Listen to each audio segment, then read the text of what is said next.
Tervehdys piraateille. Oletko ikinä vittuuntunut privaattitrackerin vittumaisiin sääntöihin, etenkin rationiin? Se kun pitäisi pitää yli yhden. Ei tarvitse vittuuntua enää. Tässä ohjeet kuinka lataat trackerin ohi. Eli ne vittumaiset ylläpitäjät eivät näe, että lataat heidän kautta kääpiöhomopornoa tai uusinta ärpsän kustomia. Aloitetaanpa.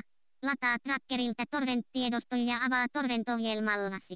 Odota, että olet yhdistetty muihin tiedoston lataajiin ja jakajiin. Tässä vaiheessa menet tiedoston päälle ja paina hiiren oikeaa nappulaa. Tikkoon ilmestyy alimaksi properties siis asetukset. Poista trackers-kohdasta trackerin osoite, johon ohjelmasi lähettää tietoa sinusta, ja OK. Seuraavaksi jakajat ja lähettäjät katoavat. Odota hieman ja ohjelmasi yhdistää uudestaan tiedoston jakajiin.